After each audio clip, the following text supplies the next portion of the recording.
And here's Councilmember Martinez.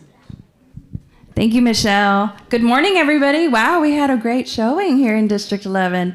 So I just want to welcome you about what's included in the proposed bond, but also to advocate for any projects that you'd like to be considered. Thank you to all the staff that is here. We have staff from all the various and play within reach.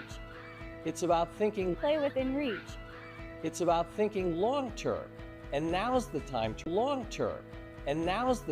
reimagine where we can go next. That's what the 2050 Comprehensive Plan is all about. A vision and a plan for how and thrive over the next 25 years. Think of this as a big picture way to plan. Instead of focusing on one property at a big picture way to plan. Instead of focusing on one property at a time, we look at how entire neighborhoods, streets, and districts fit together. How homes link to schools and work sites. With family and friends, connected by green corridors, trails,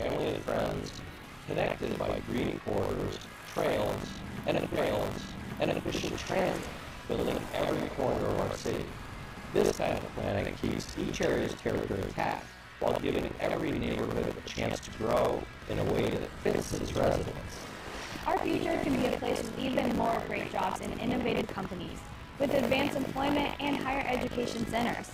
Vibrant places, great neighborhoods, a city we're all proud to call home. That's the future the comprehensive plan helps guide for all of us. So what will Fort Worth look like when I grow up? Those decisions start now, and they start with you. Your voice, your ideas, your priorities, they shape the goals and policies that will guide our future. This is your chance to help decide how land is used, how growth happens, and how we enhance the character of our neighborhoods. Join the conversation. Share ideas. And help us reimagine Fort Worth. This is our chance to make Fort Worth a better place with fun.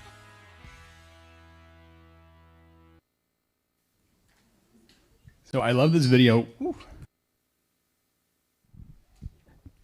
because it really shows who the plan is for, not only for you and me, but it's for our kids, it's for our grandkids, and even our great-grandkids. Because over the next 25 years and on, the 2050 Comp Plan is going to act as Fort Worth's when it comes to growth and development, and it's citywide. It's ultimately going to include, it's essentially a summary of goals, strategies, objectives, and actions that, again, will guide decision-making throughout the city.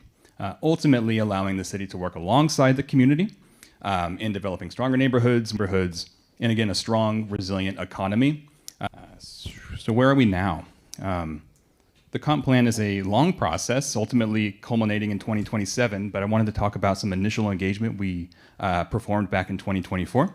So in 2024, we engaged with the community preliminary engagement plan to ultimately develop an emerging vision for the city and where we want the city to go over the next 2.5 decades.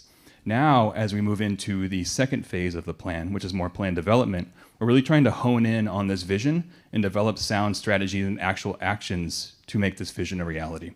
And we're doing this through community engagement, number one, but also expert consultation, and then in consultation with departments across the city, whether it's public works, parks and recreation, economic development, et cetera. So we have the most robust, strongest plan to guide us.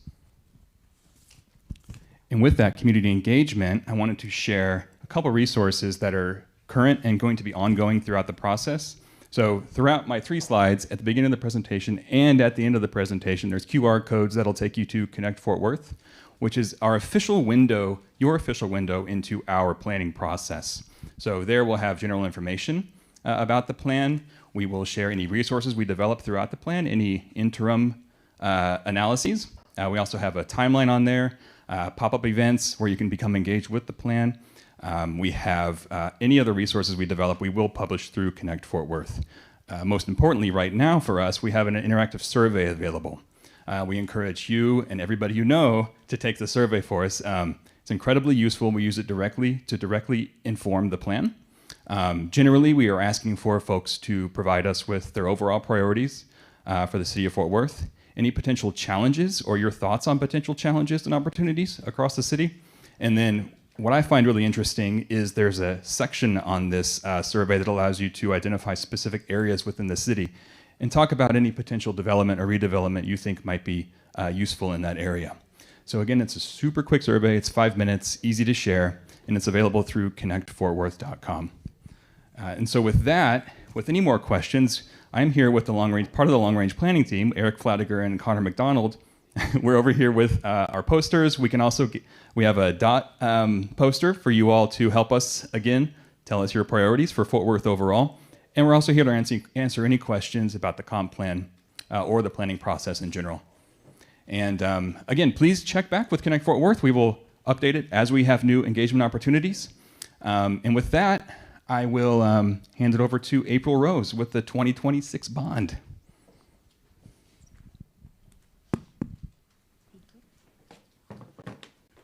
All right, so we're going to also begin with a quick short video, and here we are. Strategic. 2050 Comprehensive Plan, the City of Fort Worth is looking far ahead, setting an ambitious vision to keep Fort Worth moving forward. Out of the city's 67-cent tax rate, almost 15 cents go toward paying off debt like bonds. The proposed bond package fits within that amount, so your tax rate. Fixing every identified need across the city would cost billions, so we have to be strategic. That means making fiscally responsible decisions that deliver the biggest impact with the dollars available.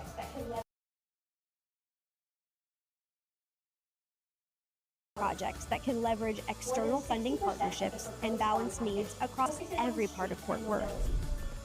More than 60% of the proposed bond package focuses on streets and mobility, designing and constructing major roadways and intersections, upgrading and repairing bridges, reconstructing neighborhood streets, and improving pedestrian safety.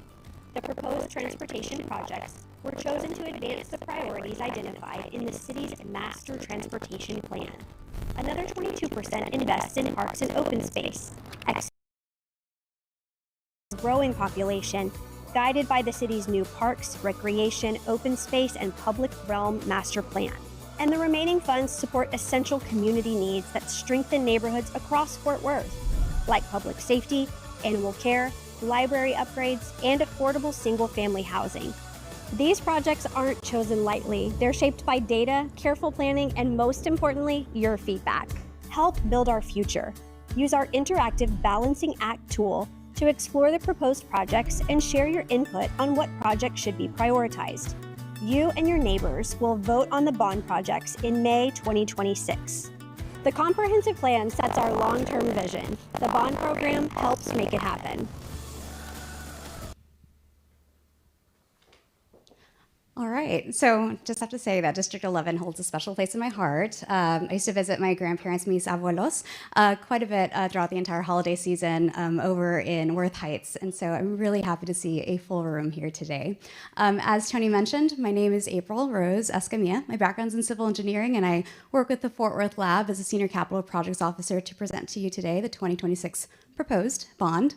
And so just some quick highlights from the video, right? One is that the 2026 bond, as it's presented, will not increase your tax rate with that $840 million that's being proposed. The second item is that a lot of the information, a lot of the various projects, a lot of the items that will be proposed to you today has been led with a lot of informed decisions related to transportation plans, master plans, that our city staff has worked diligently over the past couple of years and has really pulled a lot of that information together, as well as community input, to be able to develop the list that you'll be seeing here today.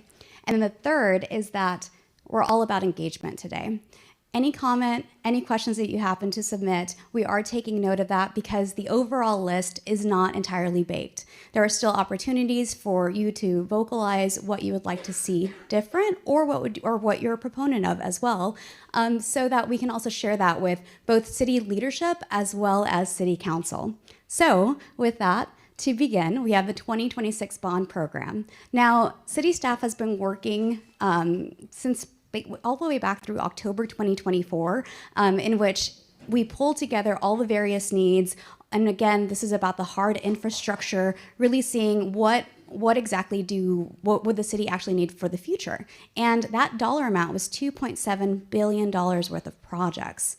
And that's a lot of projects to be able to really narrow that scope down to be able to present to you today at 840 million. So this information was pulled together through ranking analysis, through data, through discussions with City Council on what exactly to include in each one of the propositions. But overall, we have the propositions that are shown here today. Streets and mobility, as mentioned in the video, is 60.9%. Parks and open space is at about 22% of the overall proposed bond. Public library, affordable single-family housing, public safety, and animal care shelter make up the remaining at 840 million. Now, what you will see today is what's baked into each one of these propositions is also public art funding, and that is through the City of Fort Worth ordinance that was approved by City Council. In that, 1% of the streets and mobility proposition would go towards public art funding, and then for the remaining propositions, it would be at about 2% for all other propositions. And this goes back to an ordinance from City Council direction as well. Also shown here on the right-hand side are all of the various projects for the 2026 bond program. You'll see that this project, all the items that are shown here are throughout the entire city.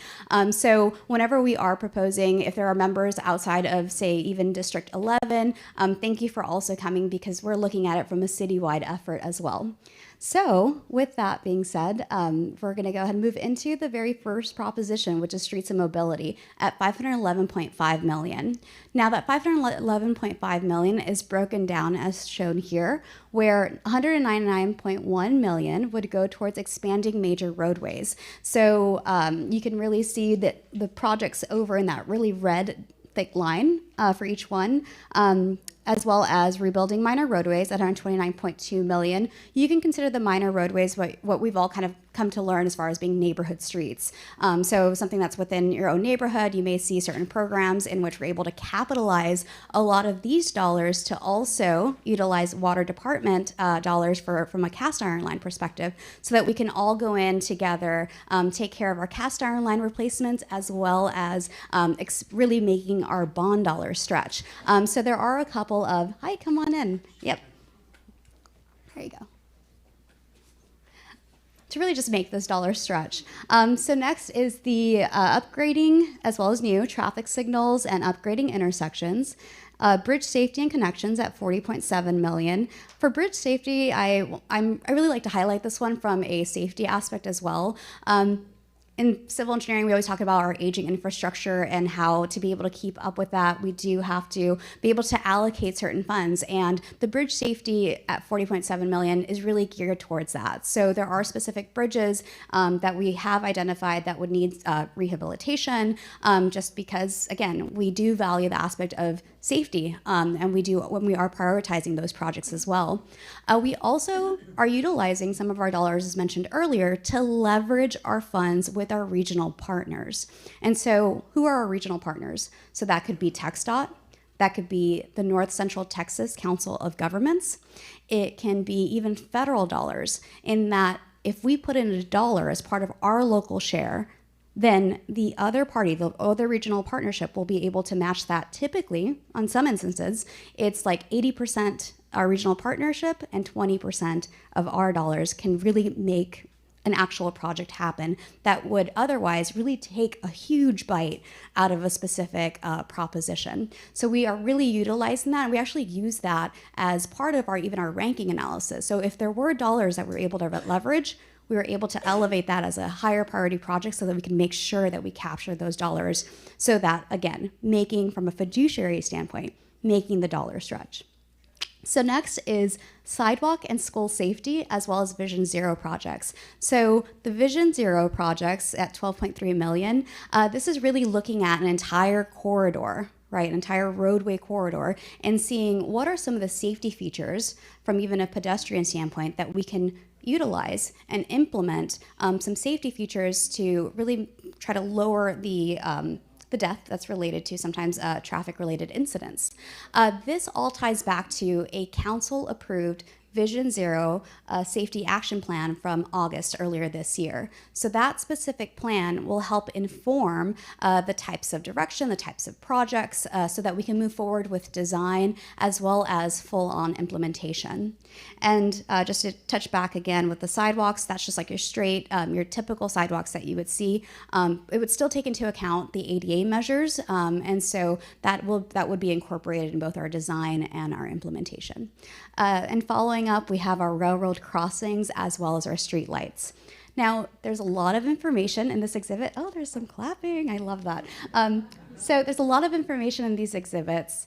And I do want to point that each one of the proposition tables, they do have this exact same exhibit that you can actually see a little bit more like close up if for some reason you're sitting in the back and it's a little difficult to read from that perspective. So next is the Parks and Open Space proposition, and this is at $185.1 million. So what exactly is that breakdown? Well, at $57.5 million, it's about upgrading metropolitan and community parks. Now, you've hopefully become familiar with Gateway Park. That would be a citywide type of project that would benefit all across the city of Fort Worth, and that would be $25 million, I believe, for Gateway Park in that perspective. We also have rebuilding the Atatiana Carr Jefferson Community Center at Hillside for $30 million. We do have one seat over here if you need to sit over here. $25 million. And then open space and land conservation at $25 million. Now, open space and land conservation is really looking at into the future ways in which the city is able to, because of we've had quite a bit of growth. I mean, we've all seen that perspective. And with that growth, there's specific land that may be acquired. And the open space initiative is really about being able to purchase natural open space so that as the city grows, we continue to hold on to a lot of that open space features for years to come. And that is where that $25 million would be geared towards. And we have some representatives here to really dive into what that future can look like. For aquatic centers at $22 million, the Botanic Garden upgrades at $10.5 million, the Water Garden upgrades at $10 million. So if you've ever gone to downtown, you've brought your friends, you've brought your family, you've strolled around near the convention center. Some of those upgrades would go towards that and $10 million, as well as the Fort Worth Zoo infrastructure at $4 million. Next is Public Library at $14.6 million, and this would be the relocation of the Fort Worth History Center, the renovation of the Southwest Regional Library, as well as the renovation of Diamond Hill Jarvis Library. Now, you see quite a bit of renovations on this, and that is because our facilities are actually heading towards that age in time, and that they've been here for nearly 40 years. And so this would really go into the aspect of renovating, being able to continue to provide quality service to our residents. And this information was actually informed by the master plan that Public Library does use from a facility assessment standpoint, and these would be the next on that specific list when it comes to, again, project selections. And Midori is so happy over here because this is her bread and butter. You can see her waving and smiling over there. So if you have any questions, feel free to stop on by her table as well related to Public Library proposition. So next is affordable single-family housing proposition, and this is at $5 million. Now, how exactly is that $5 million parceled out?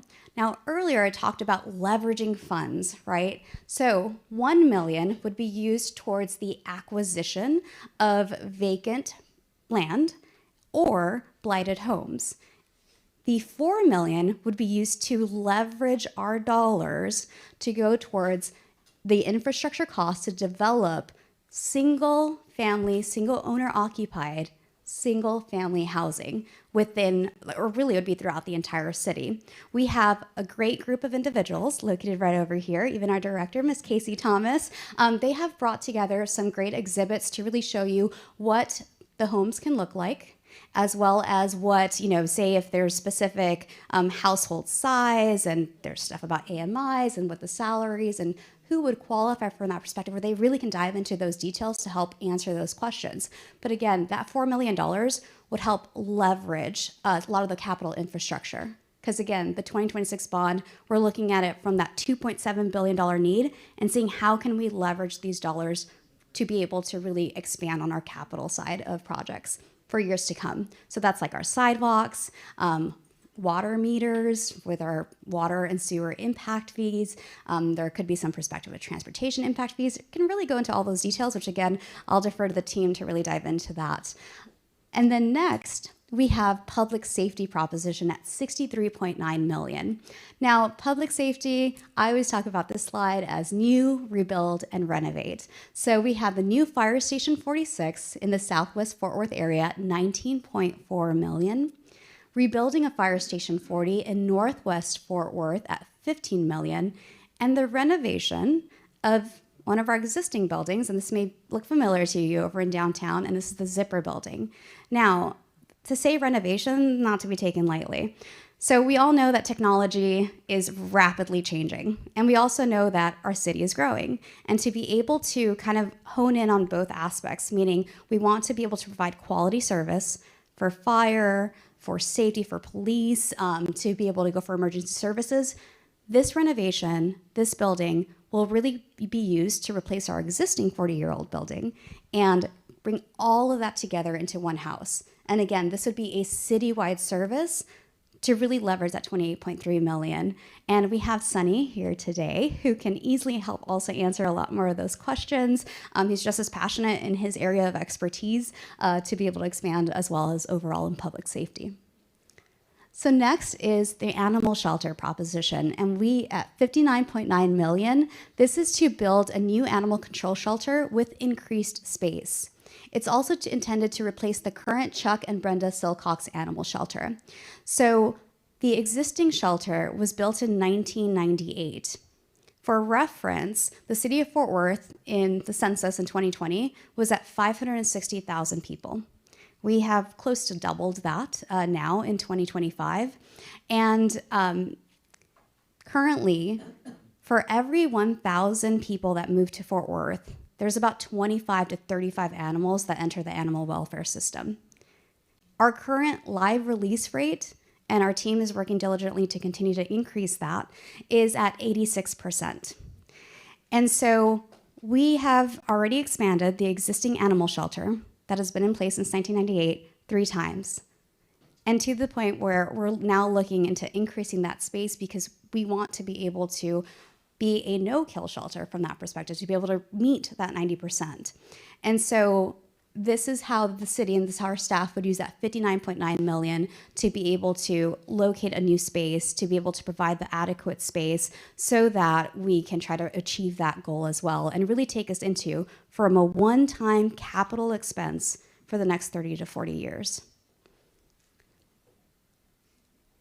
All right, so those were all of our propositions, but I would be remiss if I did not highlight all of our past initiatives and how we got here. So in 2018, the 2018 bond was at 400 million. And this is where all of those projects were. We move over to 2022 at 560 million. You can see that the 2018 bond projects are grayed back, and you can see where the 2022 bond projects were overlaid. Next is the 2026 bond that's being proposed to you today. This is where all of the projects are located in color, and again, in gray back are the 2018 and the 2022 projects. So you may also ask, well, are there some projects from 2022 that are still going on right now? Well, I work over with the budget team, and whenever we talk about bonds and we talk about like trenches of cash and being able to sell the bonds so that we could pay for projects, well, we are still selling, as the program is intended, the next tranche of bond notes. And what that money is used is to be able to really help pay for that next phase within the project.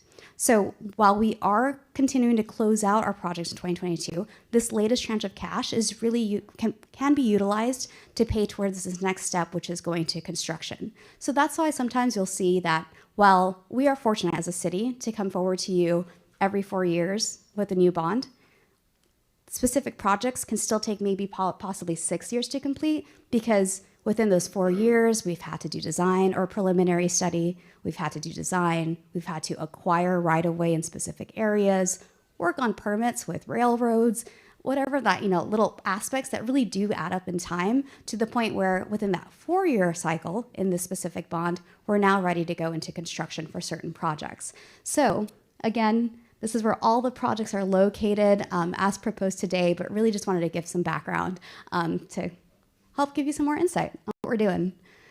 So all the projects are not entirely baked. There are still opportunities to do project swaps. What does that opportunity look like? Well, this would be you engaging today, providing comments at our tables, or being able to vocalize in any way through an online link that I'll show you in a moment, but also understanding that for every project that were to say swapped, you have to be able to do almost like a dollar for dollar, right? Because we're looking at an overall $840 million bond capacity. So if one project goes on, another one goes off. And so to be able to make those decisions, we're going to utilize your information, your comments, and work with our city staff, but also work with our city council to make that last decision before we finalize the said list. So these projects that are shown here, they're not all encompassing. They're just some to kind of stir discussion from that perspective. But from a bigger picture, we have, as Tony was identifying earlier today, we have QR codes. So this QR code is related to the 2026 bond. It will take you to the Connect Fort Worth website. That is www.connectfw.com, in which you can learn more about all the projects, the actual detail from a scope perspective, the dollar amounts was being proposed right now, but also something called the Balancing Act. And this is a tool that Connor here developed, in which you're able to actually add, or you're able to say, unselect a specific project, add another one. You're able to add to one proposition, but then decrease from another one. And really, you can kind of see the decision that lies ahead for our city council and for our city staff as well, to be able to see what that final list can look like. We will take all that information that's submitted through the Connect Fort Worth Balancing Act website, and we will aggregate that data so that we can present that to our leadership. So we're here today in fall 2025 to really engage with all the various districts. We will be moving forward towards the end of this year so that we can finalize the list based off of your input, so that in the January, February timeframe, our city council can call the election. And with that will be that finalized list that we will come back out to present to you in early 2026. So we'll do another round to really show you what that final list looks like, so that on May 2nd, 2026, we can have that bond election. So with all that being said, this is a live streamed event today, and we are going to open this up for questions. As much as I would love to answer all the questions here today, I will be relying on my subject matter experts across the room to really dive into the proposition specifics. But with that, we have microphones that we'll be handing out, and we can go and open it up for questions. All right, we have a question over here. Yes. Oh, I don't know if I need the microphone, but I'll take it.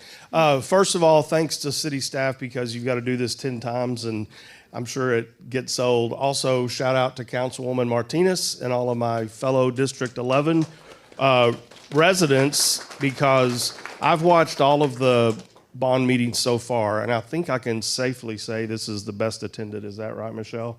So shout out for District 11. But I'm Rick Herring, and I'm speaking on behalf of GPAC, which is the Gateway Park Action Coalition. And thank you, April, for calling out Gateway Park separately. But I'm here to say that we need more money in the bond for Gateway Park. We've got $25 million allocated, and that's awesome. But the City Council has adopted an ambitious master plan that has a price tag of about $150 million and growing every day. And I just wanted to remind City Council, city staff, anyone that may be watching the live stream now or later, that about what some public officials have said about Gateway Park and its importance in Fort Worth. We have a wonderful new Parks and Rec director, Dave Lewis. I don't know if he's here today, semi-new, but former Parks and Recs Department Director Richard Zavala, when he presented the master plan to the City Council, called Gateway Park one of the big four in the Fort Worth Park system. And he listed the Fort Worth Zoo, Fort Worth Botanic Gardens, Fort Worth Nature Center and Refuge, and Gateway Park as being the big four in the Fort Worth Park system. And he went on to say that the city has a history of investing in sometimes controversial projects, but over the past 100 years, the city's made huge investments in the development of Lake Worth, the development of the Will Rogers Complex, the development of what's now Lockheed and what used to be Carswell in the 40s, then DFW Airport, Alliance Airport. Anyway, all of those projects had their naysayers, but the city dug in and provided the necessary dollars. And Richard said that he saw Gateway Park as being a project of that magnitude for the future of Fort Worth's economy and the city. Also, we have great support on the council for Gateway Park, including Councilwoman Martinez, but the mayor herself has called and said repeatedly that Gateway Park is Fort Worth's Central Park, and that the development and implementation of the master plan is catalytic to the city of Fort Worth's future. So, having said that, please squeeze out some dollars for us, add to it. We're not going to get there just with $25 million every 4 years. So thank you for your time. And all of you District 11 residents and Fort Worth residents, please tell your council members we want to see Gateway Park developed to its full potential. Thank you. We have a question up here and then back there. Well, my question is how. Thank you. My name is Theodore Morgan, and we have my wife and I have a platform. It's called Platform for Ordinary People, and we have adopted a park, the Gid Hooper Park, but by Versailles Williams. My question is, and I don't know if I missed it, the project that they're doing at Sylvania and Airport Freeway, and they tore down a couple of buildings. I heard that the freeway is coming, so I just wanted to get clarification on what's going on right there. I hope I didn't speak out of turn. No, you're good. You're good. Thank you for your question. We do have Lauren Preer, the Director of Transportation and Public Works, to help answer that question. Yeah, so good morning. This is a fantastic turnout, if someone hasn't already said it. But I hear your question. Let's get with TxDOT and get the updates on that project. So just with that intersection, I think they would be the best ones to answer for you. Thank you, Lauren. Okay, and so, okay. Yep, so Lauren will go ahead and take that information to additional details, and we will be following up on that. Okay, and I believe the next question was back there, and then we'll have one up here up front after that. Hello, my name is Naomi, and I live in this area. This is an awesome turnout. It really makes me feel so proud of this community in Fort Worth. But could we fit one more person in this room? We are 70 or 75 years old, this building. There's a boxing club, very active boxing club next to us, and they come in for ice because they got to ice their boo-boos. We're having a meeting, and they come in right through here, get their bags, make ice packs. We have got to have a new community center before we're going to grow. We got to welcome these people in here. It's not going to be the same old, and get them interested and get them excited and coming in here. I know that the library loves the library where it's at, but that land could be used for something else. The library and the community center could be put in here. And let me tell you, this area is going to explode. And I'm so excited about what's going to happen in 25 years, but I'm not going to be here. There's a lot of people in this neighborhood. I've lived here 20 years, people that have lived here 50 years. You know, Let's get some exciting, historic minded. Thank you. There's a question up here. Oh, there you go. Thank you. This way? Okay.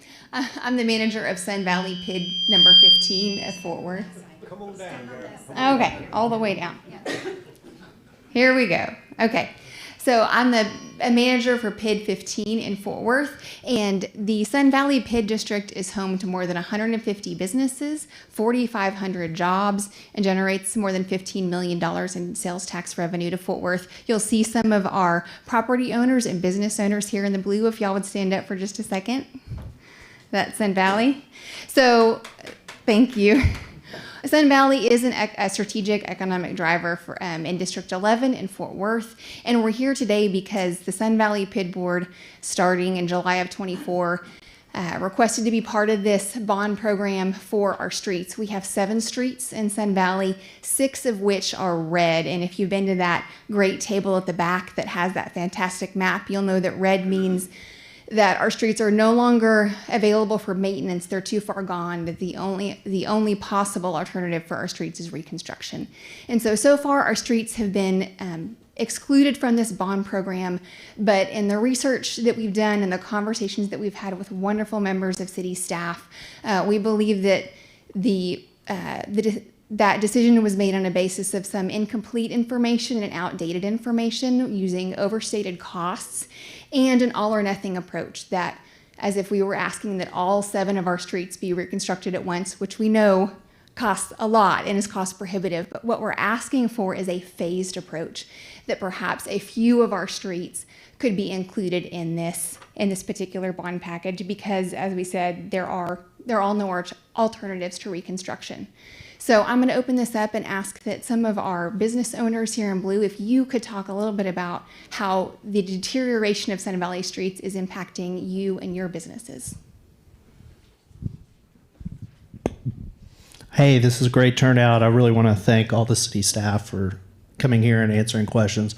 I'll just say that it's been really fun to bring a lot of national and international companies to East Fort Worth, but just the sheer condition of the streets that were built in 1960, 1962, asphalt county roads, they've been torn up and patched so many times. What Chelsea said, they're not candidates for maintenance, as staff have told us. So we would just love if the city could come up with some sort of plan to take care of Sun Valley streets. Ditto to what they're saying. I've been there 40 years, running multiple businesses there, and the streets the trucks can barely get through. They are old county roads. There's no, and bar ditches. And especially for all the businesses and the people that they employ, that all these businesses employ in that area, it's time for some upgrades. Yeah, thank you, Sandra. Yeah, my business has been on Sun Valley Drive, my family's business, since 1982. So I've been driving on these streets since I've had a driver's license. And they weren't great in the 80s, and now they're really just terrible. And we're really just asking for just 1 or 2 streets to be included in this bond package.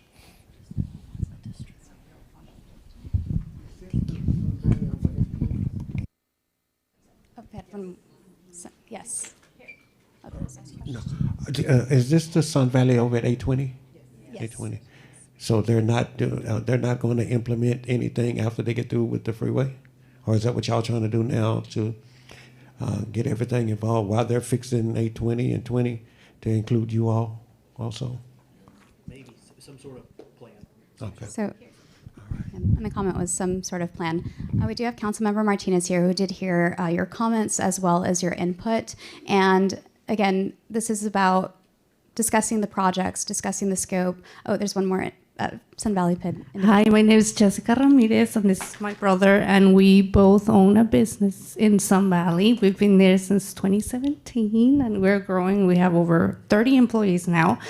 And I just want to tell you a little experience I had driving on the streets. The potholes are feet deep. And even when we fill them up, that thing just goes down somewhere. I don't know where it goes, but those things get, they're deep. And when it rains, they fill up with water. And we drive there every day, so we know the streets, we know where the potholes are, but there's people that don't. So one day I'm coming back from lunch with my mom, and we're just driving, you know, and we see this truck literally going to the pothole because it had just rained. That man was raptured. He went like 3 feet up in the air, and he landed on the opposite side of the road and almost hit my car.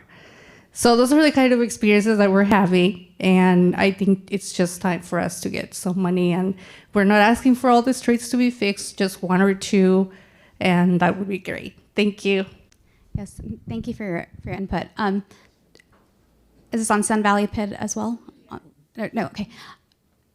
To just expand a bit on that, we are taking your comments, and thank you for participating today in this activity. I know that there are also multiple ways in which we can also have phased approaches as well. And so we do have, again, our Transportation Public Works staff that have also heard you today. And I'm sure that they'll also start looking into the overall area and potential ways that there could be potential ways that we can approach this in multiple angles. So thank you again for your input. All right, so gentleman in the back, yep. And then we have two more up front that we've noted. Yes. Yes, we noticed on the numbers it was 400 million 8 years ago, and it's gone up to 840 million. At this rate, it'll be what, $1.8 billion. When our children that are 10 years old will be 18, they'll be hit with this bill. And it's progress, but at the same time, I'd like to tell everybody to keep in mind that we were working on STEM programs for the 4th ISD, and we have these universities that are building up. So these college students that are going to be graduating in our city with our funds, those colleges, Texas A&M, TCU, all these colleges it's going to be a college town, right? So eventually they're going to need jobs. With people that are going to be NIMBYs who don't want it in their backyards, we're going to need industrial zoning. Because I'm not talking about like tire factories, because our kids are not graduating from college and they're going to be tire factory workers. No, they're going to be working in these tech labs, these places where they wear white coats and stuff like that, and it's got to be germ free. It's not going to be the same idea that we have that we put in Echo Heights. These are the things that we're going to start thinking about in our backyards, especially for District 11. My property values have gone up in District 11, thank you, but my property is going down in District 8. We have to understand that we can't just focus on one neighborhood because it's not our neighborhood. We have to also think about our family in Echo Heights, East Side, North Side, West Side, South Side. We all going to have to share the burden if we want to grow. Or else what's going to happen is we're going to lose the middle class. We're going to have either you're going to be rich, you're going to own a house and be a millionaire, or you're going to be homeless living in subsidized housing. So we need to start thinking about that. Thank you. All right. And I did not catch your name. What was your name, sir? Mr. David Martinez, thank you for providing your comment as well as your input. Two aspects within your statement. For the first one, related to the bond, the dollar and the growth and the capacity of the bond is tied to our existing tax rate. And I do want to reiterate that your existing tax rate would not increase because of this bond. Now, in future, the sense that we identified in the video that we'll share again today, that is what helps us, in that case, kind of set our debt capacity to be able to go out and size the bond so that we can continue to chip away at that $2.7 billion in infrastructure needs that we, have a bit of a hill to get through. The second aspect, as far as industrial zoning and looking have the comprehensive plan table here today in which exactly that reason we are growing as a city. They can really dive into all of the growth rates, where they're seeing the said growth, low in certain industrial areas. They can definitely take that into account and also take your input. And there's a QR code that we'll share again at the very end when we open this up for everyone to walk around that you can also provide that input for. And the gentleman in the white hat after this, and then I call you over here. Yes. My name is Josh. I'm the president of the Greater Meadowbrook Alliance, and I want to praise the Parks Department, but also bring to your attention that the residents of Southeast Meadowbrook, which is East Lancaster, Central Meadowbrook, Eastern Hills, Brentwood Oaks, have little to no access to any green space or any parks. And when you incorporate West Meadowbrook and Woodhaven and White Lake Hills, there's also no access to a community center. So I think those two things are really disenfranchising a neighborhood that's already, or neighborhoods, already disenfranchised, and there must be 100,000 residents that are affected by this. It also crosses 3 council districts, so it will affect a multitude of people and officials. So I just want to, it may not be this bond, but perhaps there's something that can be done to identify some green space, some open space, some aspects of community center in any of those areas I mentioned.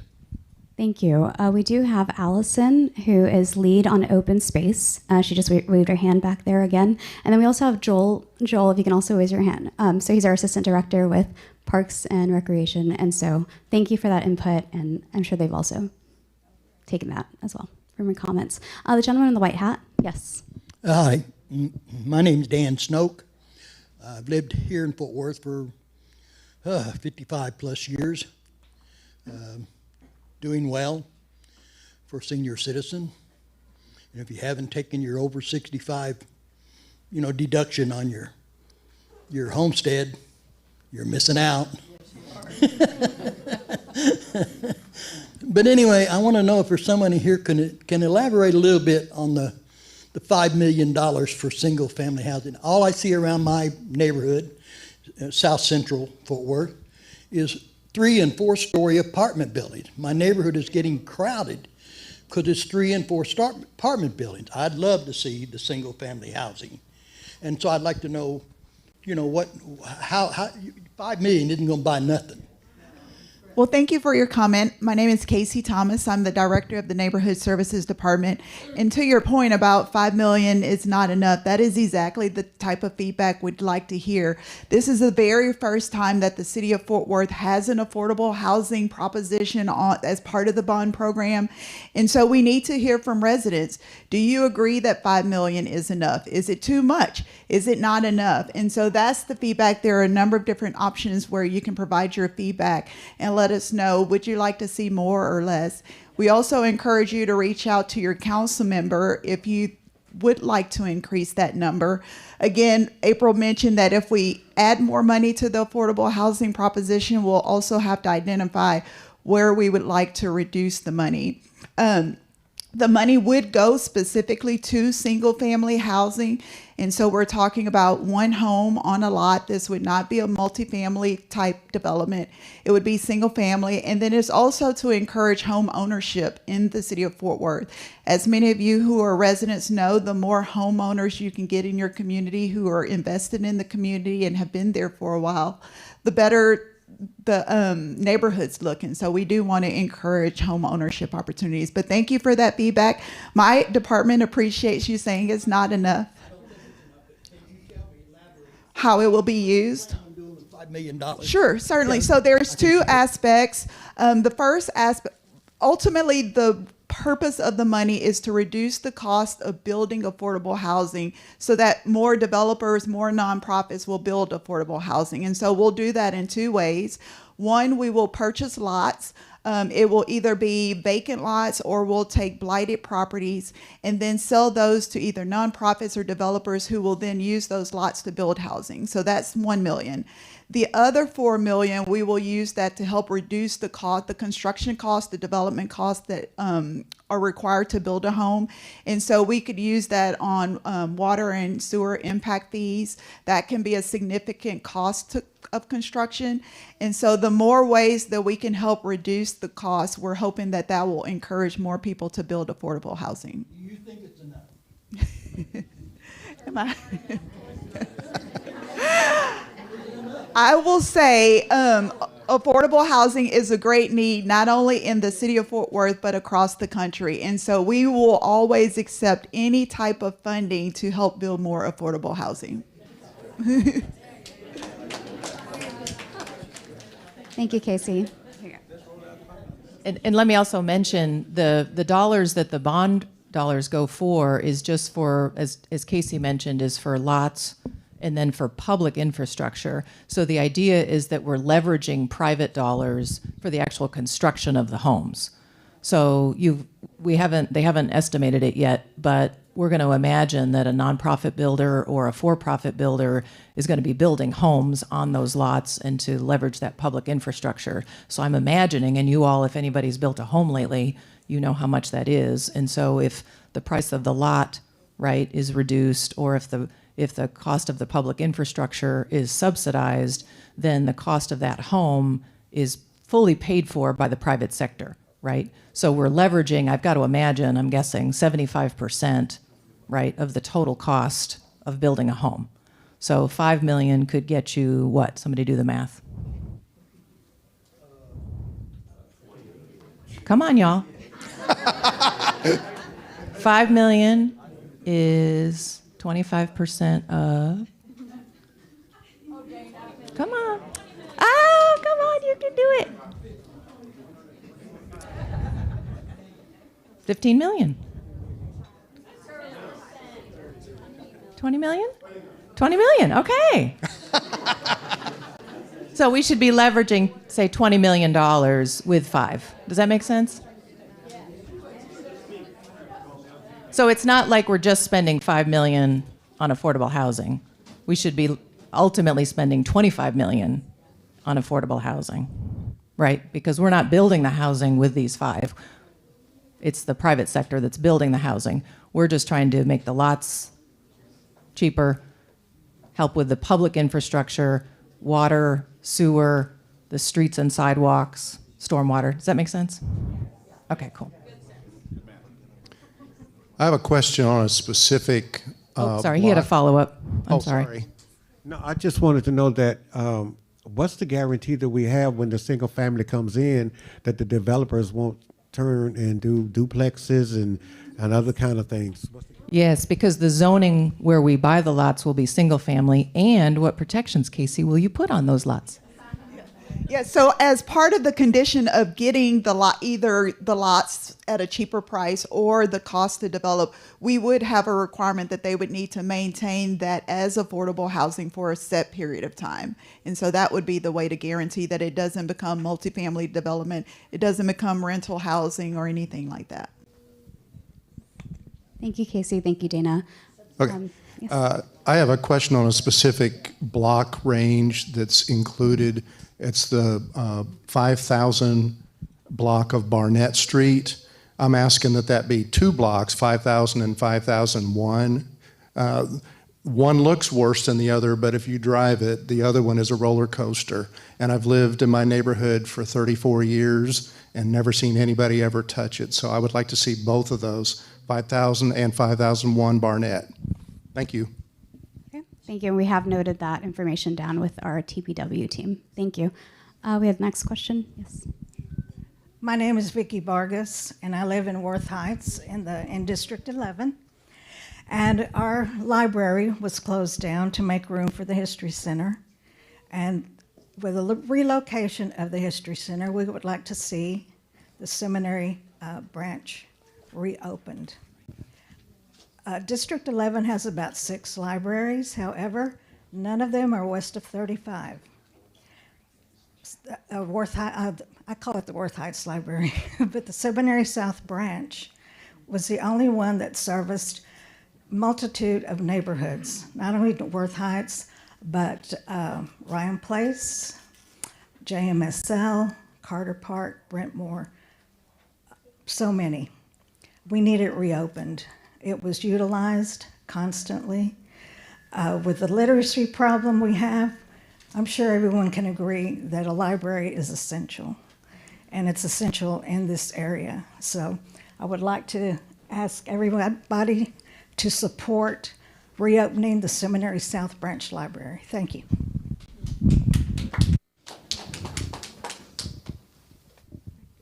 We had a question. Okay. Oh, I see. Okay. Hi. Hi. My name is Tara Maldonado Wilson, and I've already been to one of these meetings, and I'm glad that this housing initiative was brought up. I literally just spoke to animal shelter people, and I I hadn't heard the figure that for every 1,000 people that come to Fort Worth, was it 22 to 30 animals are passed through? Well, what I think is remarkable about that is that when this presentation on the affordable house piece is giving, there's no stats given on what the dollar amount of the average rent in Fort Worth is, or the median household income, or how the fact that affordable housing has to be a priority for us. Speaking specifically for District 11, City Council last year rammed this trafficking house down our throats despite the opposition of many people in this room. That's fair, it was a democratic process. However, these women, when they come out of this trafficking house, will need somewhere to go. They will be starting over. And that's just one example of people in Fort Worth. We know the houses problem in Fort Worth is huge. District 11 is heavily impacted by our houseless population. And so since we know, as you just demonstrated, that bond dollars actually don't take effect for another 3 to 4 years until after we pass the bond, this $5 million being implemented in 2029 or 2030 is not going to put a dent in the affordable housing crisis that we'll be facing at that time. So what I'm asking everyone in this room to consider is the fact that the average rent or house payment in Fort Worth is $1,700 to $2,100 a year, meaning that someone would need to make anywhere from $68,000 to $84,000 a year to afford that.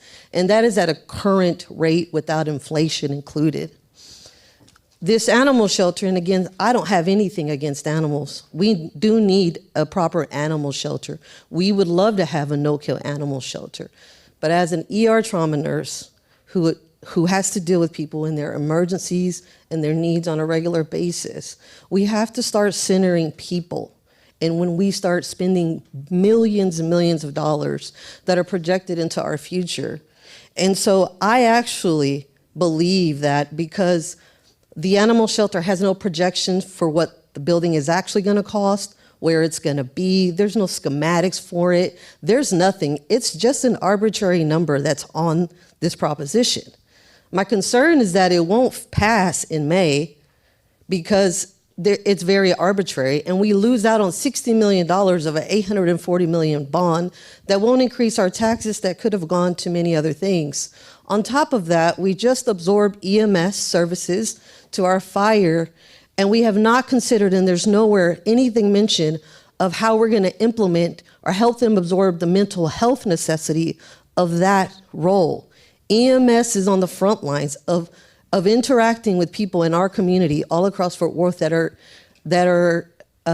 are experiencing mental health crisis or things that could get them to a mental health crisis. So in my opinion, this $60 million for the animal shelter, which we are being given an either or option, which is a really bad habit by our city manager's office, because every single person that worked to be here today is fantastic. Y'all are great, right? It's our city managers, it's those people that won't let us be great. And they constantly give us these choices where we have to be all or nothing. And I don't feel like enough intentional thinking was done on this piece. So in my opinion, $20 million could go to housing. $20 million can be given to EMS for infrastructure, vehicles, special fleets, where we can get with MCOT to dispatch out mental health counselors to people experiencing crisis. There's so many pieces that can go into that. And I believe that EMS needs to be started off on a proper foot. And we do that by giving them the things that they need to meet the people in our community. And then the other 20 million, of which 10 could go to Gateway, and another 10 could go to all the other infrastructure pieces that actually help people in Fort Worth that are in this moment struggling and are hurting. So I just want to invite everyone to be a little bit more thoughtful about the dollars that we're going to be leveraging, according to Dana. Instead of leveraging 5 for 20, why don't we leverage 20 for $80 million in affordable housing? All right, and thank you for the very detailed breakdown as far as your recommendation with the dollar breakdown, as well as additional background on that. I do want to clarify one item in terms of the bond dollars.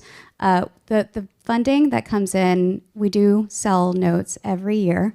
And so we are able to start on our projects within a respective cycle. And yes, every single year within that 4-year period, we are selling notes and we are continuing to push projects through. So projects will continue to move forward in 3 years. Yeah. Yes. From construction. Yeah. Yes. Yep. And then we obviously had some additional background.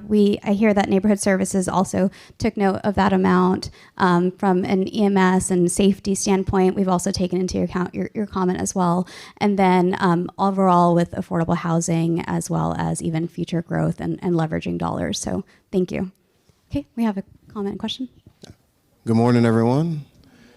My name is Eric Jones, and I'm the current Carter Riverside Neighborhood Association president. I want to welcome you to the Riverside Community Center. This is where we have our meetings every second Thursday. I have 2 comments. One, I want to second that additional capital assets in this neighborhood are very welcome. This community center has been here double my lifespan, probably a little longer. 70 years old. So definitely older than double my lifespan. Say it again? It's as old as Dan. Okay. Same thing with Gateway Park, same thing with Riverside Park, and also investing in green spaces for our community to go to. But the reason I got into, I guess, the public arena is because I have 3 young kids. And I actually think Fort Worth has excellent assets. We have a great river, the downtown's great, Gateway Park is great. It could, it still needs improvement, but right now we go there. The library we have down the street is great. But how do kids get there? Mostly I have to drive them, or I walk with them on these sidewalks that are not really sidewalks. I cross streets that are dangerous.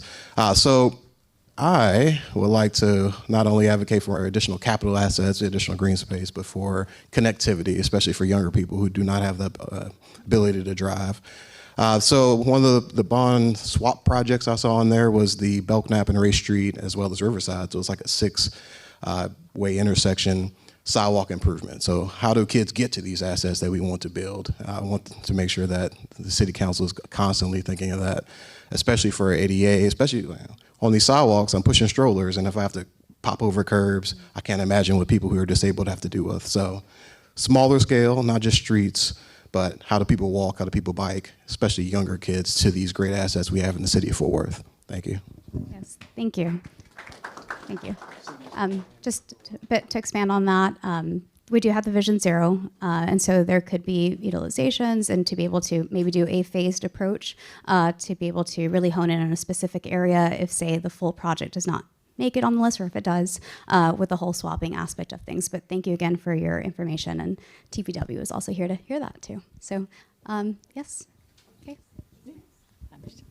Oh, I'm so sorry. This individual over here. Hi, sir. I just wanted to ask, I don't see any funding up there whatsoever for water infrastructure. I don't want it to become an emergency. They're already talking about us drinking recycled water, which I'm out on that. Also, the highways are so congested, and the ozone here is so bad.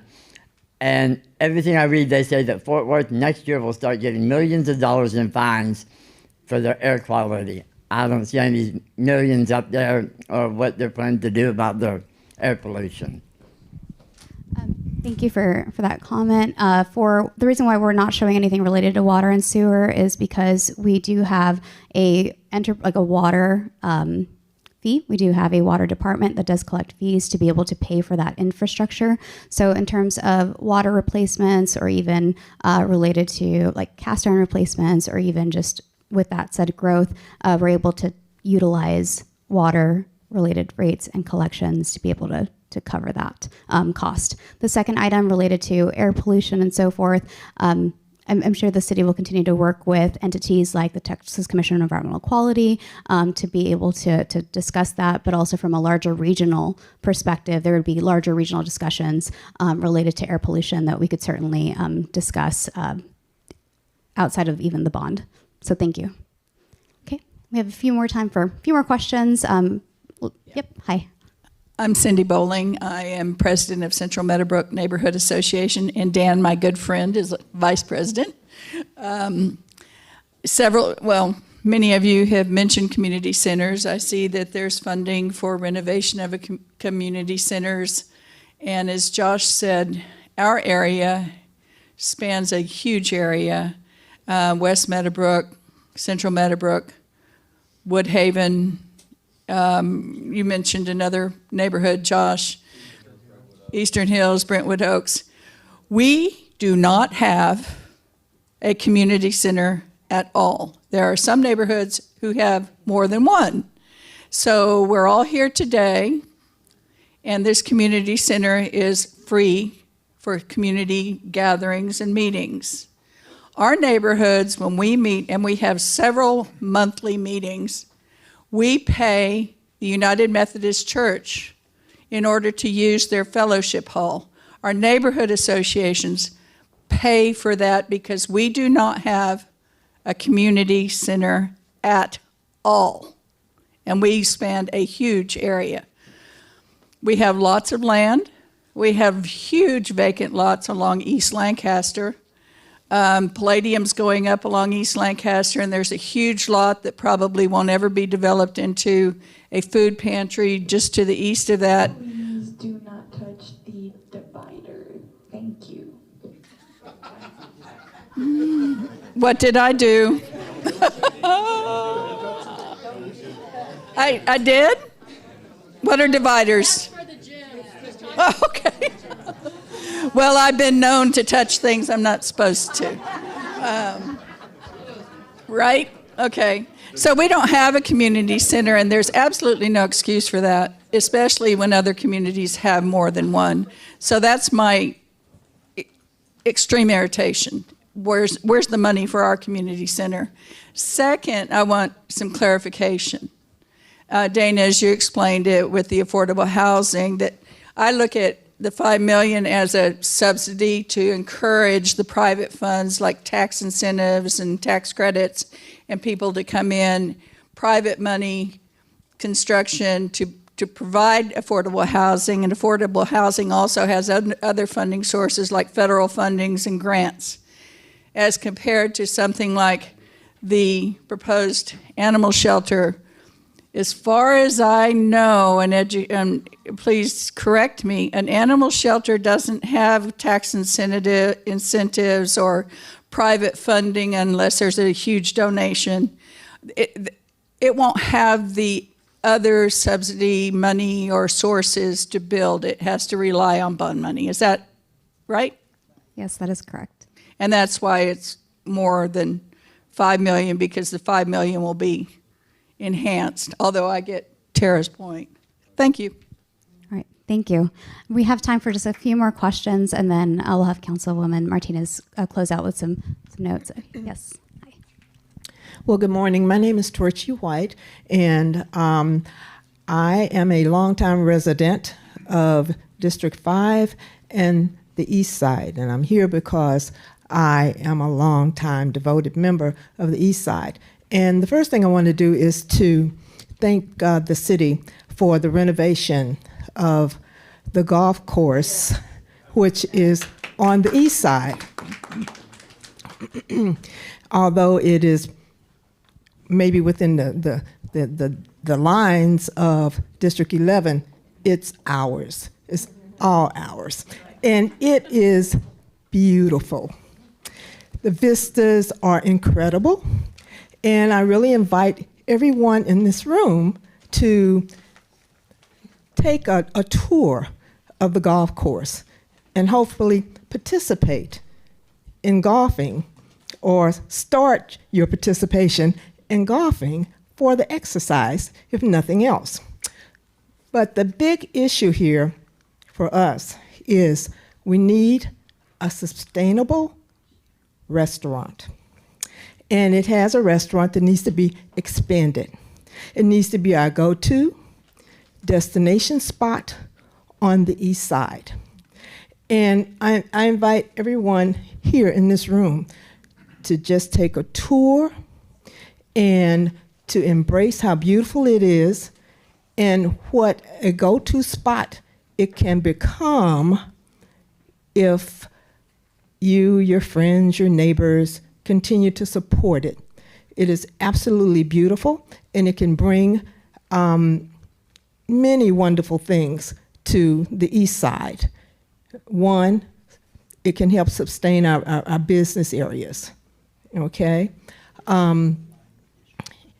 It's also a place where we can have gatherings, meetings. Yeah, our neighborhood associations could possibly meet there. Okay, but I just want to invite you to go there to eat, have coffee, partake of the inside, and also the beautiful patio area. It's incredible. All right, so just keep us in your hearts and know that the east side is a go-to destination spot. Thank you. Thank you. All right, one more. Okay. Hello? Okay.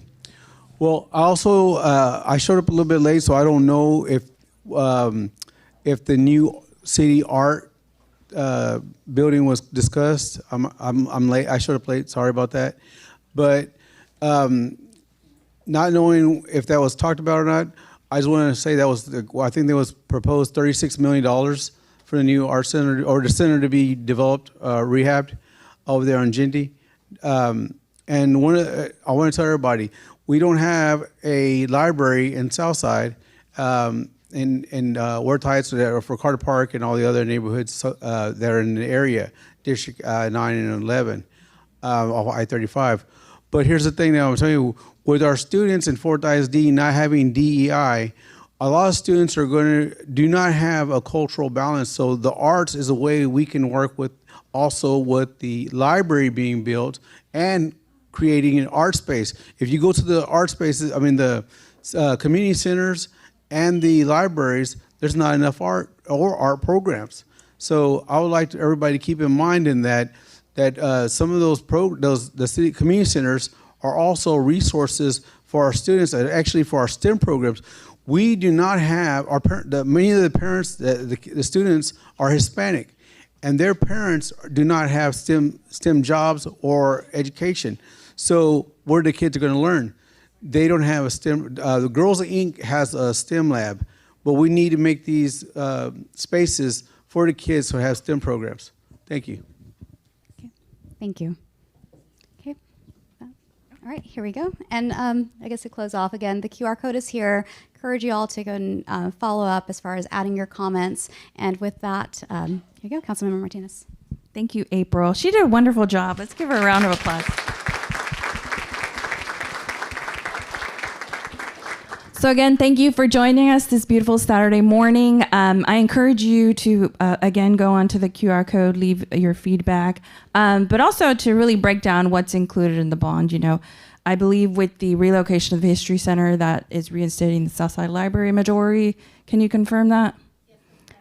And also included in the bond is the proposition to add a clubhouse to the golf course, the Meadowbrook Golf Course. So we're really excited about that. And so some other projects in there as far as street improvements, sidewalk improvements. And so I really feel like we have a really good list of projects in District 11. I can't remember the breakdown exact to the number of projects or the total amount to be funded. But I really want to thank you again for coming out and providing your feedback. Please, we have the room for another 30 minutes. We have department directors here, and also, you know, parks, we have neighborhood services you heard, we have code, we have transportation, we have water, we have emergency, and so please reach out to these department heads and advocate for those projects that are important to you. And I have heard you, and I know of pretty much everything that was brought to the attention this morning, but it's really good for everybody to hear throughout the district, because we want our projects to be, of course, approved when the bond does come to pass. So thank you again, and if you need to catch me, I'll be here also the remainder of the event. Y'all have a good day. Enjoy the rest of your weekend. Thank you.